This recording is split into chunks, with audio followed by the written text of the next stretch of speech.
ওয়া ইজ্জতি ওয়া জালালি ওয়া দিফাই মাকানি। আমার আল্লাহ রাব্বুল আলামিন বলেন, এ শয়তান তুই কসম খাইছস একবার, আমি আল্লাহ কসম খাইলাম তিনবার। আমার ইজ্জতের কসম, আমার জালালিয়াতের কসম, আমার উচ্চ মর্তবার কসম আমি আল্লাহ তিনবার খেয়ে বললাম।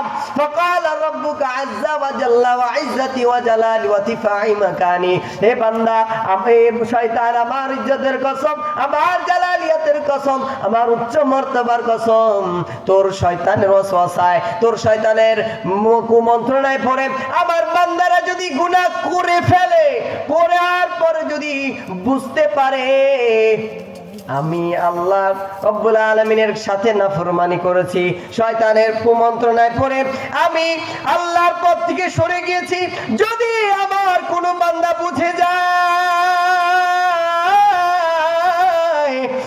আর সে যদি আমি আল্লাহর কাছে এসে তওবা করে, আমি আল্লাহ একবার নয় দুইবার নয়, লা আযালু আস্তাগফির লাকুম, আমি আল্লাহ মাফ করে দেব, একবার নয় দুইবার নয় পাঁচবার নয় সাতবার নয়, মরণের আগ পর্যন্ত যদি আমার বান্দা যদি ভুল করে আমার কাছে এসে মাপ চায়, মাস্তাগফারুনি, মরণের আগ পর্যন্ত আমি আল্লাহ আমার বান্দাকে মাফ করতেই থাকব।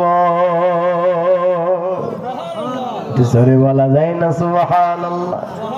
আর একটু জোরে বলা যায় না সুবহানাল্লাহ? আমরা এই জায়গায় এসে মনে করেন নিতার স্লোগান দেবেন, অমুক নিতার চরিত্র বলেছে পবিত্র, সেন গলা বসে যায়। জান্নাতের বাগানে আসলে গলার ভিতরতে সাউন্ড আর বাড়ায় না। কিন্তু উচিত ছিল, আরে যেই নেতার পিছনে দৌড়াচ্ছেন ওই নেতা যদি কোনো কারণবশত আপনার ঠেলাঠেলির কারণে মনে করেন সেই মহব্বত, যার সাথে যার মহব্বত তার সাথে তার কিয়ামত, যদি নেতা যদি জাহান্নামে যায় তাহলে আপনি কোন দিকে যাবেন? নেতার স্লোগানে তো নেতারে পামায় পুমে ফুলে একদম গাছের মাথায় উঠান, লাভ আছে?